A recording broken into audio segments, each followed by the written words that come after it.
It was anything but a successful and well-run business. It was falling to pieces. My dad was getting robbed left, right and centre. We could never be naive enough to say that something is totally risk-free. One of the biggest mistakes I made was taking advice from the wrong people around that time. Hi everyone, and welcome to this episode of the podcast. Today's guest is one of my friends. When I say friends, we've known each other for about a year when he approached me here in Dubai saying, Spence, I keep hearing your name. I'd love to have a coffee with you. And from that coffee onwards, we've formed a great friendship. But he has got an amazing story. You know, when people struggle, they go bankrupt, they could curl up and die, they could come out punching. Well, guess what? He came out punching. And after that huge bankruptcy he suffered, he then went on to build a hugely successful business. I'm really looking forward to chatting today with someone I know you're going to enjoy. Welcome, Matt Haycox. Cue the music.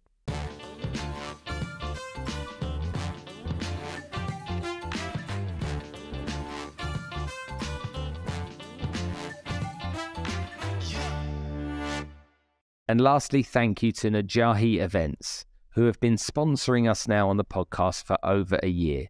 Najahi bring motivational speakers to the region to help inspire, educate, and motivate you to achieve better success and live a better life. So the introduction I did for you today was based around you being my mate. It sounds like things have changed. Anyway, let me tell you. Well, first of all, thank you so much for coming on the show today. Thanks for having me. And I know you have a podcast. I've been on your podcast, and so you're keen in that space. But I think a lot of people are underestimated. And what I really respected about you was how we first met. Now, do you remember how that was? I remember we met in the Fairmont Hotel, didn't we? Yeah.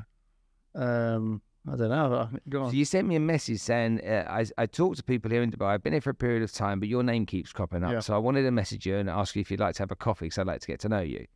And then we sat talking for a couple of hours, and we had a great conversation and got to know each other. And I was very grateful for the fact that you reached out. So first of all, thank you for that. But I like your style. Now you've got quite an interesting journey, and it starts back by being the son of a billionaire. I wish. I'd have no pride about that. I'd happily take his money. And also Joan Collins' love child. Is that correct? So just do me a favor and take me back, because I think your business journey is interesting. And what I want people to do today is to learn about really the understanding of the psychology of pain and struggle, okay? But then also what you do now, because it's so different from what you did then, how you got into it, and then maybe you can tell us a bit more about how that business helps people. Well, I guess we've got nearly 30 years of history, so I'll break it into little chunks, and you jump in when you want me to elaborate. But I mean, you say I was the son of a billionaire. He wasn't a billionaire, but he was a business owner. So I guess, you know, being around an entrepreneurial dad must have rubbed off on me on a young age. I mean, that coupled with the fact that I think, you know, back in the late 80s, early 90s, you were told that the only way to make any real money was to own your own business. I think, you know, the two things kind of convinced me that I was going to own my own business. Didn't know what it was going to be. I just knew I wanted to be in business. So, I mean, I remember being, you know, 11, 12, 13, and all my books would be, you know, Donald Trump biographies, Alan Sugar biographies, and any kind of business content I could get my hands on. Spent my teenage years buying and selling anything I could buy and sell to sell at the markets, you know, inflatable chairs, Tamagotchi pets, toilet rolls, a website. I did a bit of domain name squatting when I was about 15 or 16. And none of that worked, obviously. And my parents wanted me to go to uni, and because again, back in the kind of late 90s, you know, mid to late 90s, I think if you didn't go to uni, you were already perceived as a failure. You know, you needed that university degree to get you into any kind of corporate or respectable life. And I didn't want to go, not because I had an issue with uni, but I just felt it was going to hold me back 3 years when I could be out there, you know, buying and selling Tamagotchi pets and making my millions. So I convinced my parents to let me take a gap year, and I was going to work during that gap year and hopefully, you know, make enough money to not have to go back to uni. And my dad had just invested in a business at the time, making uniforms and corporate clothing, like for bus drivers, security guards, that kind of thing. But because he was retired, he'd invested. It was a very passive investment, and it was only supposed to be passive because it was supposed to be a well-run, successful business. I went in to do some selling. That was, again, I was going to learn to sell. I was going to, be mentored by various people in the business, and it was anything but a successful and well-run business. It was falling to pieces. My dad was getting robbed left, right, and centre, and the small investment he was supposed to have put in had kind of 10x'd within about 5 months. So I was, going home every night, banging my hands on the table, saying, "Dad, you're getting screwed here. They're running off with your money. They're taking the piss. You've got to get back to work and do something about it." And my dad, he kind of agreed with me, but he was like, "I've had 25 years of business. I've had 30 years of your mother. I need to, I need to take a break. And even if that means I lose my money, I lose my money." And, after a few weeks of me going on and on about this, I think he finally relented and said, "You know what, you can't do any worse than these guys are doing. You go in and, do whatever you want with it," kind of thing. I always say he never gave me the business. He just basically said, "Crack on and you can run it." And I kind of went in the next day, fired everybody apart from this little old chappie in the warehouse, and started completely from scratch. And I didn't know what I was doing. It wasn't that I wanted to get everyone because I had a plan that was better than their plan. I just knew that it wasn't that I knew what to do right. I just knew what shouldn't be done wrong. And that was really, I guess, my journey over the next 3 years of trying to rebuild that business and restructure and restaff every department. I mean, we had customers who wouldn't deal with us, suppliers who wouldn't supply us, banks who wouldn't fund us, operationally we were inept. I mean, everything was a problem. And I guess I kind of got things right by not getting it wrong. And it was, whilst obviously at the time I probably thought I knew everything because I'd read it all in books. The reality was I knew nothing, but I was just trying to know a little bit more than everybody else who'd been getting it wrong before me. And over 3 years, that business went from losing about 300 grand a year to turning our first profit of about 30 grand. Which wasn't big numbers, but it was more the principal factor that, I always say, even to this day, I say those 3 years were the most problematic learning curve of any 3 years in my whole career, and probably more than 99.9% of any other business owner I'll have at all. And, I always say that, you never learn anything from the things that go right. You always only learn from the things that go wrong. And I had absolutely everything possible go wrong, every conceivable problem thrown at me. So it really was, a fantastic learning curve. Never wanted to really, I guess, run a business like that. And that was really the time for me to move on. So I was kind of 21, 22 at that point, and went on to go and start working leisure. Again, not because I knew anything about leisure, but I did also at that point think I now knew everything about business, because I'd had another 3 years of learning so many things I didn't know before. But learned very quickly that I still knew nothing about leisure and still didn't really know that much about business, because every day was a new story and a new problem. So I started running a community pub. I mean, obviously anyone English listening or watching this, very much knows what our council estate community pubs are back in the UK. Pilot high, sell it cheap, hub of the community type units. And I ran 2 or 3 of those to varying degrees of unsuccess. And then I opened a bar in the city centre, which wasn't very successful at all. And I learned very quickly that, what we were missing, or what other successful venues had, was, let's say, ancillary streams of income. Not just the alcohol itself, but something else, whether that was money from the door, or money from promoters and DJs, or food, or whatever you were selling, something else. And in my personal life, I used to spend most nights in the local strip club. So I deemed the fact that I knew the strip club, knew the girls, knew the manager, that therefore qualified me to go and open a strip club. And I could see that what I was missing in my bar was money that the girls could be paying us, and money that the customers would be paying us to come in. So went off, closed the units I had, and opened a bar in Wakefield, in a strip club in Wakefield in 2004. Called Wildcats. And that was the end of the first chapter, really, and the start of the next one. And Wildcats in Wakefield was a pretty successful unit from the get-go. I think part planning, part luck, and it was a good time, both in the economy in general. I mean, 2004 was the start of kind of, I guess, vociferous credit card spending and an easy supply of money into the economy. It was also the start of strip clubs becoming, I'd almost say, respectable at that point. They'd gone from being seedy and underworld to, Spearmint Rhino was getting prolific, and Stringfellow was still almost a household name back in the UK. So it was, the money was right, the concept was right, and the timing was right. And we went off on a pretty exciting journey from then, really. So I was 23, 24. First club opened, and in the next 4 years, we opened 11 strip clubs. I was the biggest strip club operator in the UK.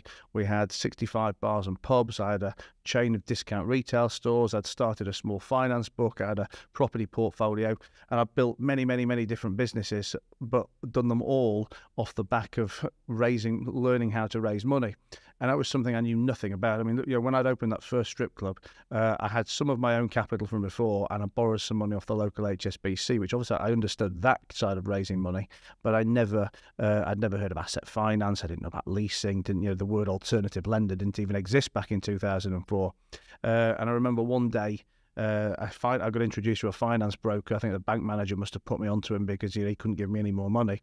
And this guy came in and said, I can refinance your air conditioning for you. We'll do a sale and lease back on this. I didn't even know what the guy meant. I just signed this paper. He basically told me that he now owned my air conditioning, but he was buying it off me for 30 grand, and I'd rent it back off him for like 600 quid a month for the next 3 or 4 years. And I was like, don't really understand what just happened, but I've just got 30 grand I didn't have yesterday. I wonder what else I can go and finance up. And that was really then how I started to learn about raising money, learn about business finance. And over the next 3, 4, 5 years, I think at our peak in 2008, I had something like 180 live finance agreements from 75 different lenders. Some household names through to some little known names, through to people you would never ever heard of because they were small one-man band, 2, 3, 4, 5 million pound loan books. And I guess I built my mini empire, if you like, on the back of short-term expensive debt. I was very, very green to it because in those days it was my first cycle. I just thought, when we have a cash flow hole, I just ring this guy and he sends me some money and I can plug that cash flow hole. And and that's what we did, because we were borrowing short-term money to open the venues. Even though the venues were profitable, they were never cash flow generative enough to pay off the debt at the rate that we were borrowing it. So whenever I'd have a shortfall, someone else would just lend me some money. And I guess I wasn't stupid. I knew that it couldn't go on forever, but I also did believe at some point we'd do a grand refinance or sell the business. Unfortunately, neither of those two things happened, because as we were about to do the refinance, around middle of the year 2008, the credit crunch had just started, and the banks that had already agreed to probably do something with us shut their doors. I had to go back to my existing lenders to say, listen guys, we've got a problem here, can't refinance you, also can't continue to pay you at this rate. We need to rejig the debt. And I never asked anyone to take a haircut, never asked anyone to lose any money. I just asked everyone to extend the credit terms, from say 2 years to 5, 3 years to 7, whatever it may be. And I said, listen, go charge me penalty, interest, do whatever you need to do, but let's just stretch this so we all get out of it. And I always maintain that, if this had have happened a year, 18 months later, I'd be telling a very different story to today, because a year or so after that point, these finance companies had taken such a beating that if you turned around to them and offered them 10p in the pound, they'd be biting your arm off. Back then, they knew pain was coming, but they didn't really know what that pain was going to be. And then, they still believed in the value of everyone's personal guarantees. So they bankrupted you? So basically, I said, let's rejig it. They wouldn't do it. They said, we've got your personal guarantee. I'm like, I've given 45 million quid of the personal guarantees, that you're not going to be getting anything on it. And they said, well, you don't want to go bankrupt, you'll find a way. I said, I don't want to go bankrupt, you're right, but I will not find a way to find 45 million quid. And I think they probably thought I was bluffing. I really had no option. One of them put me into one of them started the bankruptcy process, and I just took the view there's no point fighting that, because if I fight him, the next one will be there tomorrow, and just effectively put my hands up, and the lot went overnight. And I was talking to someone about this the other day. I say overnight, which almost sounds a grand exaggeration. Okay, it wasn't overnight, but this process took 2, 3, 4 weeks, and it was that quick. I remember probably July 2008, I still had a 999 credit rating, still borrowing money at that point. Beginning of August, slightly problematic. 8th of September, personally bankrupt. So tell me what that did for your psychology at the time, because it's very easy to be almost flippant in a response to that. But where did your head go in that moment when you thought, you know what? Did you worry about what other people thought? Did you worry about what your image was? How old were you on that date? I was 27. Okay, so at a particular age where you would, at 27, care about what other people thought. Who did you think you'd let down, or how did it impact you? I mean, a few questions there, aren't there? I mean, the first one in terms of ego first, I never really had an ego about it. I think, back then, even to today, I love money. I love the trappings and the goodies, but I think, I also, I can stand on my own 2 feet for my banter, even if it's me that says so. But I think I can, I can hold my own with most audience, whether or not I've got money, or I think I've got enough to bring to the table without it being, I guess, something that defines me. So I was never too fussed about losing it. A, because of that, and B, because I knew. I mean, I probably never had any reason to know at the time, but I knew it would only be temporary, because I knew I'd find a way out of it. I think in terms of who did I feel I let down, I didn't really feel like I let myself down, because I guess I didn't know any different, didn't know any better. I did feel for some of the creditors. I say some. I mean, you could say all of them, but I mean, some of them are big institutions, so you don't really give a monkeys. But if it was a smaller lender who it was their bread and butter, their own money effectively that they'd lent, I did feel for the fact that they'd lost that money. That said, most of the creditors knew that I hadn't set out to shaft them. I think there's a very big difference between can't pay and won't pay. I think these guys lent with an open mind. I borrowed with the best intentions, and unfortunately, it just didn't work out. So I guess they were probably the only people I felt I let down. But I mean, back then I think one of the biggest mistakes, I try and look back over the last 20 odd years of business, and one of the biggest mistakes I made was taking advice from the wrong people around that time. Because when it comes to something like bankruptcy, I mean, with most problems in business, you get stressed about them because you don't understand how to deal with them. You don't understand what's on the other side of that door. And some problems, I guess, may happen repeatedly. So, you go through the door once and it becomes easier as time goes on. But something as grand and as terminal as bankruptcy, hopefully you experience it never. The reality is you may experience it once, but you've never really got anyone to advise you in it, because everyone's got their own 2 pennyworth to chuck in, and the advisors either have their own vested interest or don't really understand it either. And I was surrounded by a lot of people at the time who were very much of the fact that your life's over, you're finished at 27, your credibility's gone, you'll never work again. And I mean, I don't know if it impacted me because I guess it was being talked into one ear, and I didn't really have any other intelligence to counter it with. So I guess I'm listening to them on the one side that everything's done, but the other side of it is just, well, it can't be, because I'm 27 and I've got a wife and kid to pay for, and I know I'm not here to be poor, so I need to find an answer. But I had no one really kind of teaching me about that. So were you always in the space of the headspace of tomorrow, rather than in the headspace of dwelling on what had happened? Yeah, I never dwelled on it, and obviously this is a question I often get asked about. How did you kind of bounce back from what must have been one of the most terminally demotivating, suicidal for many experiences ever? And I always say I don't really have a motivating answer of like a rah cry to arms. It was just very simply that I was just pragmatic about it. Okay, this has happened. That was yesterday. Today's today. Tomorrow's tomorrow. I've got a 1-year-old daughter at home. I've got a wife and a mortgage. I can't sit here and moan. I need to get out there and do some work. I've heard you say that before. So what does that say about you? And what does that say about you as an entrepreneur, more importantly? I mean, I guess it's personification of the characteristics that are necessary as an entrepreneur in terms of resilience and tenacity and the fact that there's going to be ups and downs. I mean, one of the stories I kind of often tell about it, that how pragmatic I was, to the bankruptcy. And one of the things that still sticks in my mind to today was obviously we had some nice cars as a family, and they were all on various personal HP agreements, personal lease agreements, whatever. And some of them are gone. Well, they'd all gone apart from my wife's Range Rover, and that hadn't gone just purely because they hadn't come to collect it. And I remember one night, this must have been 8 weeks after the bankruptcy. And I'm stood in the bedroom, and you can see out onto the forecourt of the house from this point, and we're getting ready to go out for dinner. And I can hear the missus screaming, Matt, quick. And I come and look out the window, and there's her car being loaded on and pulled onto a low loader. And she's like, what are we going to do? They're taking my car. And I said, well, we're going to take a taxi to the restaurant tonight, aren't we? And, when I tell the story, it's almost like, like humorous, or people think I'm being flippant about it. I said, but really, it was just that pragmatic and practical. Like, what do you want me to say about it? We knew that car. The fact that it had been there for 6 or 8 weeks after the bankruptcy was a fact you've been able to drive it for the last 6 weeks. A bonus. It could have gone anyway. We know that car's gone. And the fact that they've just taken it tonight, the only difference is we now need to take a taxi to dinner.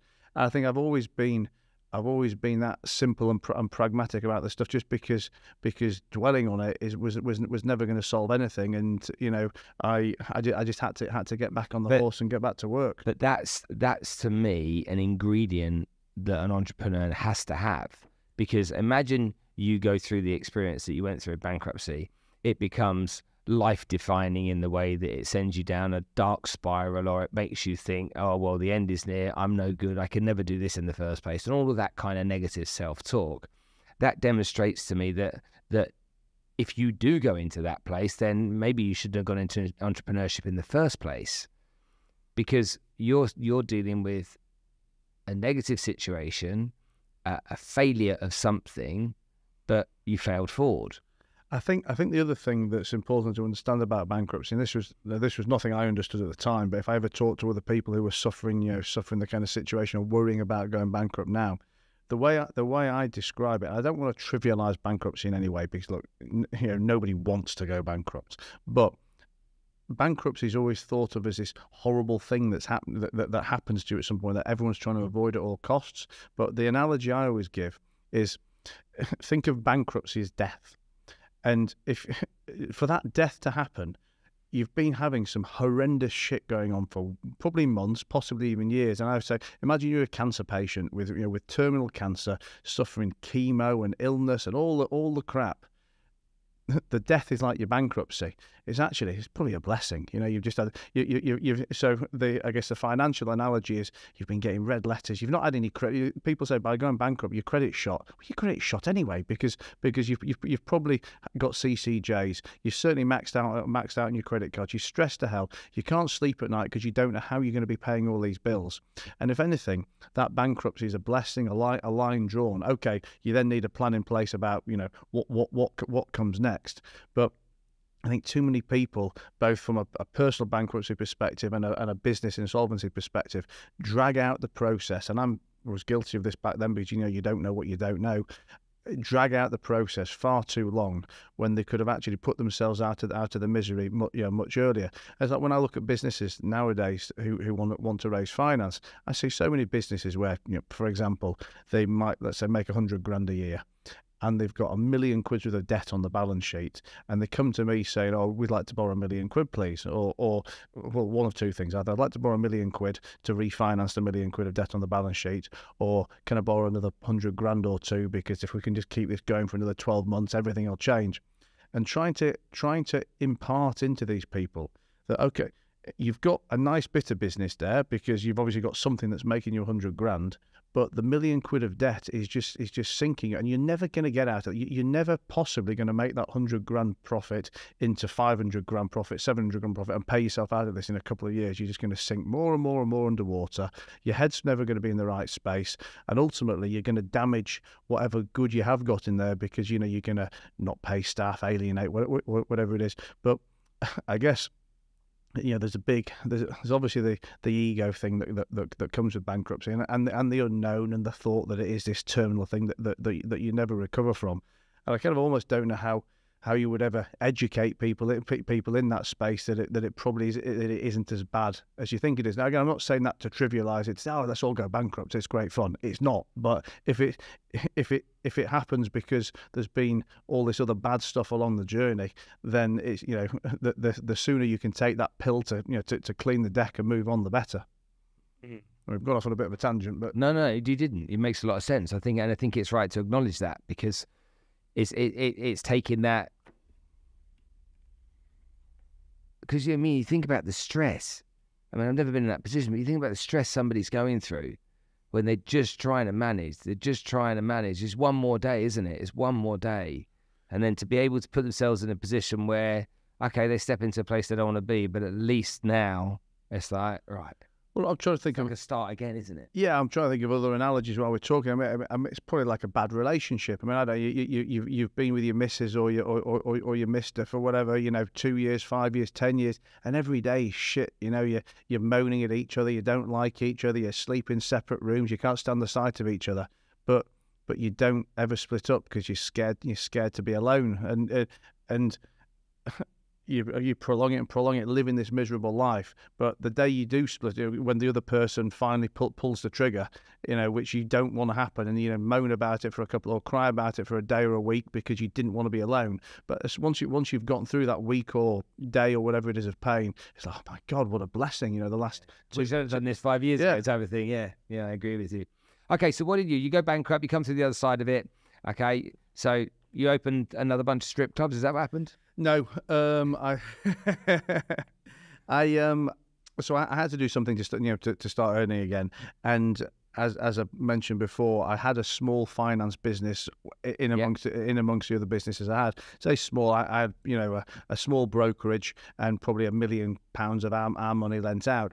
And it was something I'd gotten into by accident because I'd spent so much time learning how to borrow, which is how I'd grown the businesses we got. And I guess I became a bit of a go-to guy, between my peers and community and leads that, I knew all these funders, or I had access to to lenders who could raise money when these guys couldn't get it from the bank. So I was starting just almost like as a bit of a hobby or a favour to people, doing finance brokerage, which then led on to me lending some money ourselves.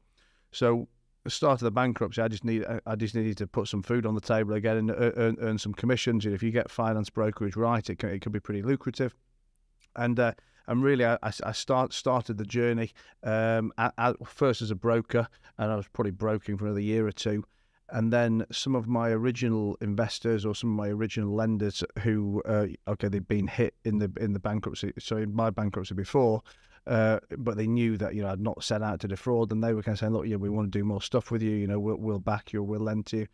And really just started to to build a small finance book. And where we were 10 years ago is obviously materially different to where we are today. But it was the same concept, but it really just depended on what lenders we had around. So, I remember the first guy who gave me any money, well, as an investment to lend on, probably gave us $100,000. Which meant that we could probably chop that up into 20 lots of a $5,000 loan or 10 lots of a $10,000 loan. Then the next guy probably gave us $250,000. Then maybe someone gave us $500,000. As the time's gone on, our model's changed for two reasons. One, because we've had access to deeper pockets, therefore we've been able to do higher value loans. But also, we've learnt our lessons as well. When I was first lending, because investors were investing in me at quite a high rate, I then had to put it on at an even higher, out to our borrowers at an even higher rate, which meant that we were ultimately lending to some real dross. And it sounds good. It sounds good at the beginning. I'm getting 3, 4, 5% a month on this stuff, but you're getting 3, 4, 5% a month for a reason. But again, we had products built out of necessity.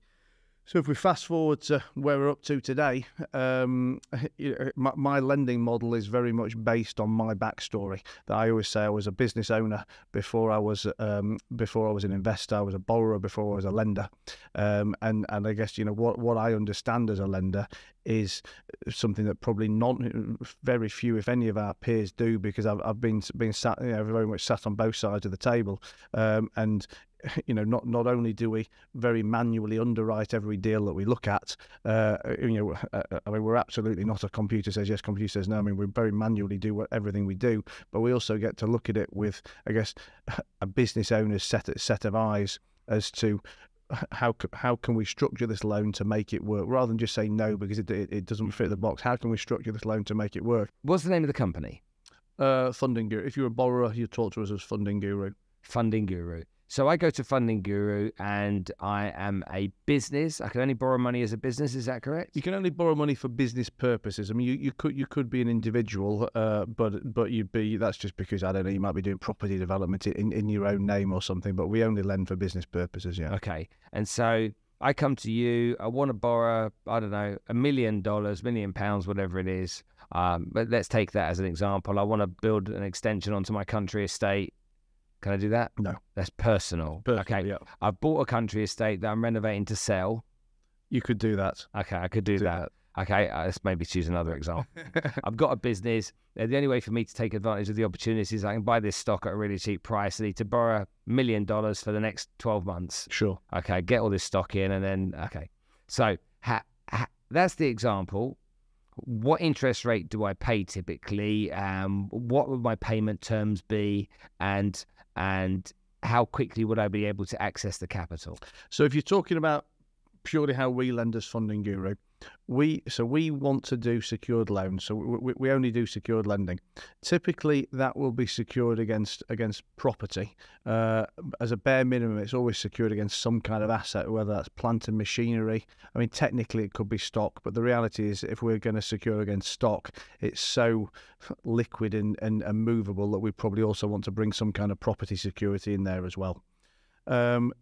Length of terms, we do bridging style loans, so we're there to bridge a problem. I mean, obviously the word bridging is typically associated with property, but there can be many situations why you need a bridge, like you say about this stock, where you're bridging the gap between buying it and selling it, or buying it and refinancing it. So most of our loan terms are 9 to 18 months.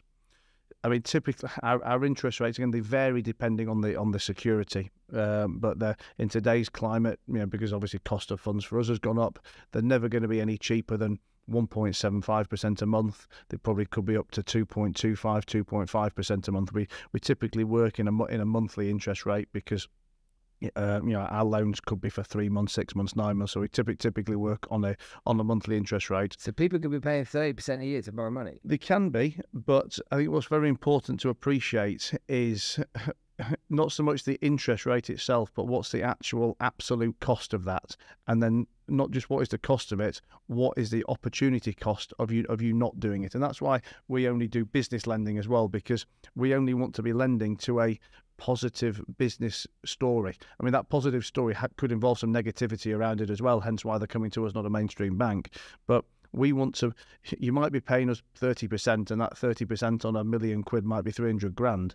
But I want to know that opportunity is making you 500 grand, 700 grand, £1 million or something, because we're not, we're not a pawnbroker, we're not a predatory lender that's there to nick an asset off you. I want you to be able to perform, because I want you to pay us back. Listen, if you don't perform and you won't pay us back, then obviously we have a business to run, an investor base to look after. Therefore, we will have to act on our security. But that's not our business model to go and do that. We want to get paid back by you. So we need to know that, just to use the example of buying stock, that kind of example would be something like, I don't know, you've found £1 million worth of stock to buy that would normally cost you £2 million or £3 million, but you found it because someone needs to dump it quick, and you can buy it quick if you get it in the next 7 days, and you can pay £1 million instead of £2.5, £3 million. So obviously that's a great opportunity for you, and therefore the 300 grand that we might be charging you is I'm not going to say it's pennies, but it's a cost of business. It's a cost of doing business. I could be selling that stock for 3 million. Exactly. It's going to cost me 300 grand. I end up with 2.7 differential. So actually, I'm in a really plus territory. Yeah. Because of that. Okay, get it. You should. People hopefully would always look at us and say, we shouldn't be costing you anything. We're just taking a bit of your profit. So can any company approach you? And any company can approach us. I mean, any company, anywhere, or just UK, or where? So as I said a minute ago, we're a secured lender, so we want to secure on something. We only secure against UK assets. I mean, technically, the borrowing entity could be non-UK, and we sometimes, a handful of times, get that. It could be a Dubai business owned by an Indian guy who has a big house in Kensington that he wants to use as security to raise money to fund that business. I mean, we've seen that occasional situation, but typically we do UK stuff. Okay, so typically UK, any company in the UK can approach you. Do you have to have assets that they can use as security? They can borrow money between 9 and 18 months. Okay, and you agree an interest rate based upon what's required at the time, and we see interest rates moving up and down at the moment, or just up at the moment, so that's cost of borrowing's more. All right, understood. And so anybody that's a sole trader, or anybody that employs 1,000 people, anyone turning over 100 grand, everyone turning over 10 million pounds, everyone's willing. You look at everyone based upon the criteria that you need. In theory, we can look at anyone. The reality is, a one-man band who's been turning over 10 grand, 10, 20 grand a year for the last 3 years, who suddenly wants to borrow £1 million for some opportunity, may not be our realistic, credible customer. And that would even be if he brought security to the table, because like I say, as much as we want the security, we don't want to have to take it. So if we were looking at somebody who is clearly incapable of delivering on the plan, even if there was security on offer, it's not likely that we do it. And I know, on the one hand, I say that we're here to say yes when others would say no and find solutions, not excuses. But I also wouldn't want to put someone in a position that they shouldn't be in, if that makes sense. Makes sense completely. Okay, how many customers do you have? We don't do high volumes of loans. I mean, in terms of the stuff we write on our own book, be less than 10 new loans a month. Okay, and approximately how much do you lend? On average. So our total loan book's about £60 million. Okay. I mean, over the course of me lending, we've put over 500 million out to businesses in the UK. I mean, obviously we have a mathematical average, but there kind of is no average customer. And we've got almost like two halves of the business. We've got people who borrow between 100 grand and 500 grand, if you like. That's kind of our bread and butter, where we don't even really have to think too much. It fits a profile, and we can get out the door very quickly. And we then have the kind of 500 grand to 2.5 million, which requires a bit more thought, might take a few extra days to process. And then we do the occasional bigger volume deals. I mean, we've got a deal on our books at the minute which is just over 8 million. The guy owes. I mean, that's very big for us. We've done a 5. We've had plenty of 2s and 3s and 4s, but we're at that space. Okay, understood. So talk to me about bad debt. What percentage of your clients over the years have proved to be bad payers or left you with a sphincter muscle that's well, if we underwrite it properly and take the right security from the outset, then the sphincter should be intact. Okay. But I mean, when you say how many have defaulted, in terms of default, insofar as they have gone outside the terms of the loan agreement, probably 35% of our borrowers default in some way at some point. In terms of how many have gone so wrong that we've had to go and repossess the assets, I mean, I've repossessed less than 2 handfuls of properties in my entire career of lending. That's not because like I say, they haven't defaulted. It's because if someone defaults, we can hopefully get them back on track. Or if they default and it's unable to get them back on track, we'll always work in the best interests of getting maximum value from that asset. So, for example, if somebody lives in a property that we've got security over, the best we can do is get a court order to be able to repossess that property, put it on the market, and then sell it. For me to do that, if I'm doing that hostile, it's probably going to take me 9 or 12 months in the process. If that borrower wants to be reasonable with us and say, listen, I put my hands up, we've failed, we accept this property needs to be sold to therefore be able to repay your debt, and they do it with us in an amicable way, and they put the house on the market and they show it around to prospective purchasers, and they behave as good as they possibly can, and in return I'll probably go light on the default interest with them as well, then that would be a better outcome than us being hostile about it and having to run up a load of legal fees. And so trying to work with people. And like I said, I don't see that's not us being soft. It's been pragmatic to the situation that if we can.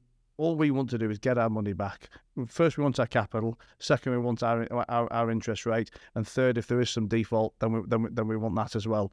Or we can play with that default if it gets a better situation. But ultimately, like I said, we're not. There's an expression in lending of loan to own. We're not into loan to own. We're not a pawnbroker. That's why when we look at some of these deals where, on the face of it, it looks an easy deal because you say someone wants to borrow 500 grand and they're secured against £1 million asset. I know I'm always getting my money back, but if I look at the actual business model and the person who wants to deliver on that business model, they haven't got a hope in hell of ever paying us back, and I just know I'm buying a headache from day one. Okay, let's move on to the other side now. So where does this money come from? How do you get money to be able to lend? So you have got a billionaire Faster. Okay, no. So where does this money come? How do you go about raising that capital? So we raise our capital from an international network of high net worth investors. And I mean, we've got investors all over the world. Typically in sunny tax-free places. Like Monaco, like Dubai, like the Cayman Islands, and these are normally high net worths who are sat on substantial capital that they want to deploy for them to generate an income from in a secure, let's say, known legal jurisdiction. Okay, so give me an example, stereotypical example of that kind of person. You telling me where they live, and what kind of benefit they would get. So the benefit they're getting is a secure return on high yielding income, interest. So that they will put money with us, either with us in general or into a specific deal for a specific period of time. Typically, one of our investors, I mean, obviously the rates have moved up now. We're talking beginning of 2023, aren't we? So, I mean, in the old days, we might have been paying 8s, 9s, 10s. Now it's more like 10s, 11s, 12s, and the investor will get that kind of a return. So for these guys, we're not normally dealing with someone where this is their last 50 grand. I mean, we want someone to be investing a minimum of 100 grand before we'd even entertain them. Really, we'd only want that 100 grand with a view to it becoming at least 500,000, because in the same way that it's the same effort to deal with £1 million borrower as it is a 50 grand borrower, it's the same effort to deal with £1 million investor as it is a 50 grand investor. So we'd rather deal with a smaller number of higher value people. Also, I'm not going to say that we want particularly smart money, because we're not taking equity investors, but we want people who do understand what we're doing, and that have got deep enough pockets to pull the trigger and pull the trigger quickly if we get a good deal to fund. So I mean, we work with probably 35 to 40 international investors. Our smallest guy's probably got 250 grand with us. Our biggest got about 15 million, and that's that's a mixture of individual deals that people have got into, because some of our investors will say, look, on a bigger deal like a £3 million deal, we'll write up a nice little investment document, send it out to them and say, look, this is the borrower, this is the asset, this is the structure of the deal. Do you want to be transparently into that? And if they invest in that, then they get the highs and lows of being involved in that deal. By highs and lows, what I mean is there'll be a standard interest rate for it performing. If that loan then doesn't perform, then whilst we're managing the deal, whilst we're collecting it, it will be accruing interest at a higher rate. And for example, if that investor was getting 12%, when it's in default, they'll be getting 18%. So when we finally collect the money off the borrower, then the investor will have earned a higher rate of interest. Hold on. Okay, I know it's the language you speak every day, but sure, there'll be people listening right now that were like, what did he just say? So you got a high net worth investor. He's got plenty of cash. He gives you $1 million, let's say, just for the sake of simple numbers, gives you $1 million, and you deploy it on different strategies that you see fit. You pay him, let's say, 12% a year, 1% a month. He gets that. Let's say you're charging 30%, so there's a difference there of 18% that your business takes, and you have to operate your business. His money invested is guaranteed against the asset that's being essentially borrowed against. So his money is 100% capital protected because you've got an asset there. Is that correct? Correct, yeah. Okay. If the person then defaults, how is there more interest? So if the borrower defaults, then, because the way we'd work on that deal is we collect the money from the borrower to be able to then pay it on to the investor. So as long as the borrower is paying us, we've got the cash flow to pay the investor. Should the borrower stop paying us, then we don't sit in the middle and front the money. We manage the process, to come to the best possible outcome, which hopefully could be just pushing them hard and they miss a month and they get back on track a month or so later. But if it's never going to get back on track and we're going to have to see this through to sell the asset, what will happen is there'll be no interest being paid, therefore no income to the investor. But instead of them earning interest at, say, 12%, they'll be accruing interest at, say, 18%, which means that there will become a point in time when that asset sells, and when that asset sells, the 6 or 7 or 8 months of interest that they've missed, instead of them getting, say, 8 months of interest at 1% a month, they'll get 8 months of interest at 1.5% a month. Okay, so going back then to the borrower, if the borrower defaults, how long before you take the asset? If they can't, they're like, sorry, mate, I'm really sorry, take the property. Okay, it's until you sell that property. That's when the borrower will be paying for it. Yes, I mean, it would never normally be so quick and black and white. I mean, typically, some 6 or 12 month period. Well, someone would stop, let's say, not pay it first, and then we'd have to assess everything individual, because it could be. I mean, there's so many different situations. Someone could say, look, I can't pay this month because I don't know, I've got a cash flow issue for a month, but I'll double up next month. Well, then fine, we'll wait for them to double up next month. If they say, I mean, as long as there's end in sight and they're going to pay something in a reasonably quick amount of time, then we won't be taking any legal action. We won't be doing anything. Are you paying the interest monthly or yearly to the investors? Yeah. So we pay the investor on the same basis that we charge the borrower. So if the borrower is paying it monthly, then we are physically paying it monthly to the investor as well. Yes. So why doesn't it make more sense for you to pay it yearly? So if there are hiccups along the way, then you haven't got to worry about. Well, the investor. Why don't we pay the investor? Yeah. So why don't you pay the investor annually? Because if the borrower is borrowing the money and paying monthly, and they may have I'll double up next month scenario, then the investor doesn't potentially suffer being part of that or worry. Well, I guess multiple answers. I mean, what one would be, we would then have to put the cash. We'd have to put the cash in to pay that investor up front. Well, no, if you're paying them annually in arrears. Oh, annually in arrears. Well, I mean, I guess our investors typically like an income. Okay. I mean, that's what's exciting and interesting. Yeah, for investors, that regular income coming in. Yes, 100%. I mean, we have done, and it's funny because you look at these people and you think they've actually got so much money they don't need the income, but I just think there's something reassuring and psychological about that predictable monthly income. I mean, we've done.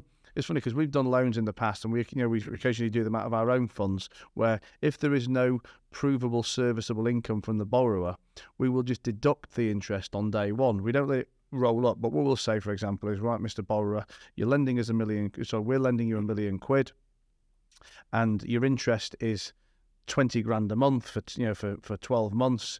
So that's 240 grand you need to pay us, but I can't see where you're going to pay us that money from, and I don't want to be going into a headache on day one. So what I'll do is I will deduct from the £1 million loan the 240 grand, and I'll only physically pay you 760 grand on day one. So we pay you 760, you don't make any payments at all for a year, and then in a year you give us £1 million.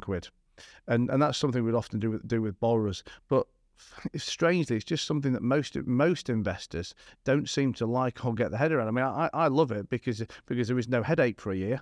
There is also you're earning more interest because you're actually charging on a gross interest basis and knocking it off and only paying out the net. So you're actually not earning 240 grand on £1 million.